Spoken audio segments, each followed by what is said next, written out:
And we are live. Welcome to CryptoLaw TV's weekly update. I'm John Deaton, the founder and your host. Coinbase goes on the offensive. And brother, you know I love it. Coinbase yesterday filed a unique petition under the law called a writ of mandamus. And while everyone else was on Twitter world was trying to figure out what the hell's a writ of mandamus, there's a community that was ahead of the game as usual for 2 years. Already knew what a writ of mandamus was. A writ of mandamus is when a company or a petitioner, individual, goes to the court and says that there's this government agent, officer, and they're not doing their job, and we need a court order for you, judge, to tell them to do their job. Now, why in the world would Coinbase have to file a writ of mandamus asking the SEC to do its job? Well, I found a clip. CryptoLaw found a clip that kind of tells you the story. Let's play it. Securities Exchange Commission will sort that through, and they'll sort through not just the 1,000 ICOs, but they're actively looking at all the large cap tokens. And they should, because the market needs clarity. The uncertainty as to whether Ether is or is not a security, it could exist for months, but at some point in time, it's worthwhile to sort of settle that down. Now, if right now, just picture The Exorcist, the movie where she turns her head all the way completely around, because that's what my reaction is when I hear that. There needs to be certainty for Ether. That was 2018. We are 5 years later. And so what Coinbase has done, which is beautiful, is that I think they playing the long game here, people. They went back and they said, listen, in July of 2022, and they asked the SEC for clarity to basically say, okay, which tokens are we listing that you think are securities, and tell us how we can comply.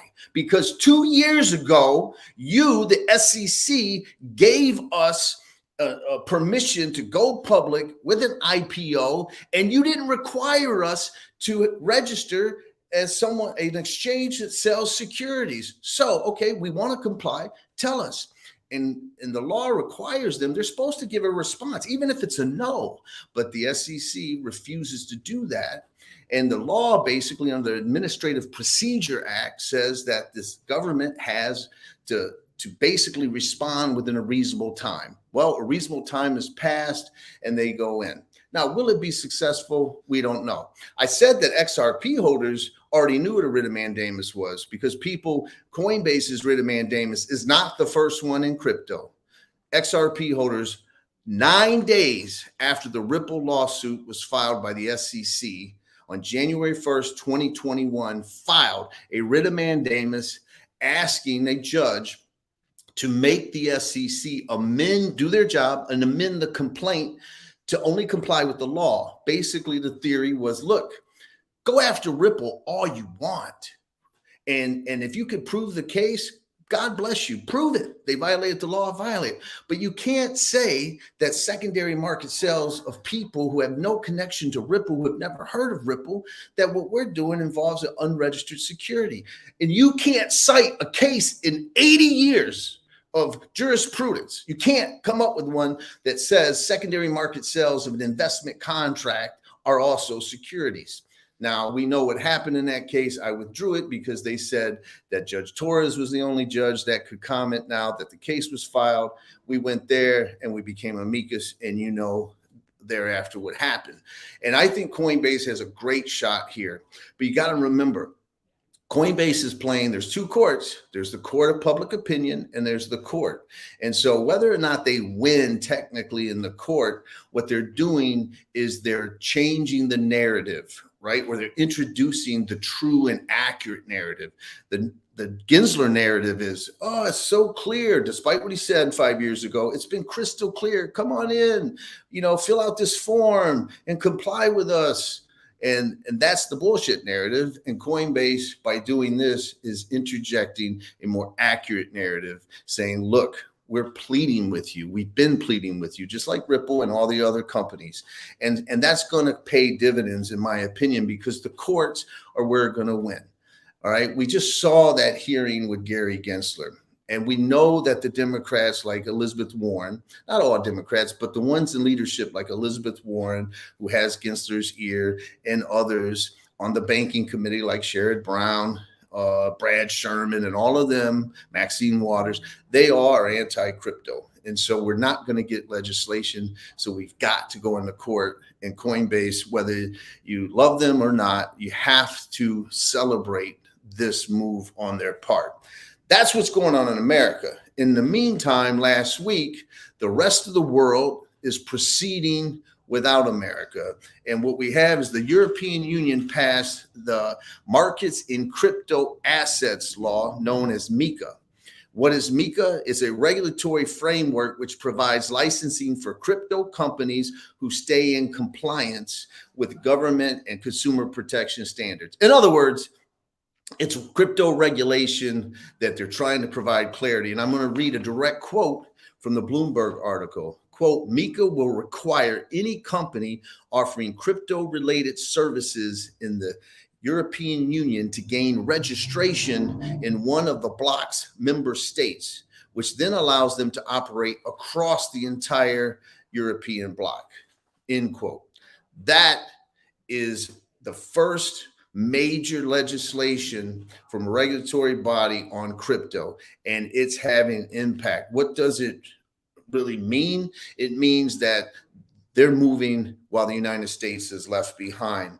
And I want to draw a comparison to what happened. We're repeating history with the chip industry. 20 years ago, when the United States fully embraced China, what happened? All of the semiconductors went offshore. Taiwan Semiconductor, NVIDIA, all of them. And we lost that race, and we've been paying for it ever since. And blockchain technology, we seem to be doing the same stupid approach. Now, what I want to talk about is, why is this so devastating to America? I want to remind people that BlackRock, Larry Fink, the CEO of BlackRock, the largest asset manager in the world, said, quote, that the tokenization of real world assets is the future, and that all assets are going to be on the blockchain.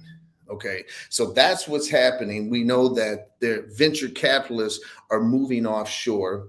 Think about this. Think about a company like Coinbase, which is the largest company in the United States, right? That's an American company that was given permission to go public with their business model 2 years ago.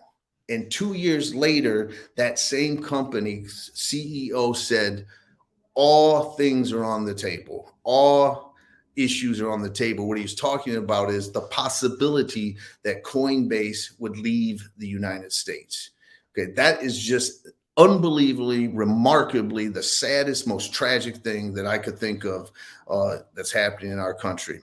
Now, all of that is going to go offshore. Okay, money's already starting to flow outside of the United States. And I think the United States economy is going to pay for it.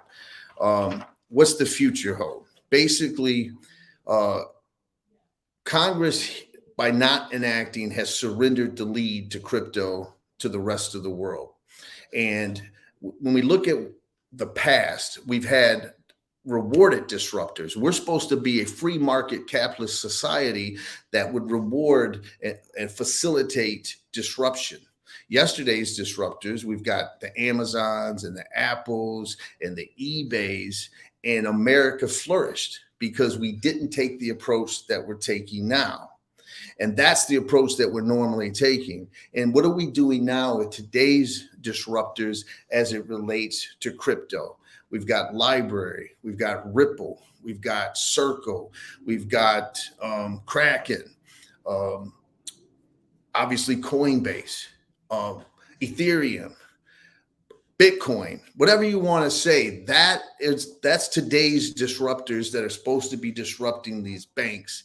And instead of fostering that and facilitating that disruption and rewarding it, it is an all-out attack and assault on it. When we look at our past, automobile industry, television, computers, the internet, e-commerce, all of that came to America and we flourished. And we've got the biggest companies in the world. And now we're seeing it completely go offshore. And we're going to continue to see it go offshore. We've already seen the Nexos, and we've already seen 4 or 5 companies shut down operations in the United States. And I just imagine if we don't start getting victories, imagine Coinbase, Ripple, today's disruptors, Kraken, all of them just saying, we've had enough. We're moving offshore. What's that going to do for the United States? What's that going to do? Where's the job goes? Where does the money go? It goes offshore. So today I'm in a great mood because I geeked out when I saw the writ of mandamus, because I thought I was the only lawyer in the country that was aware of a writ of mandamus. And that's an exaggeration, but you know what I'm getting at. Anyways, have a great week. I'll see you next time.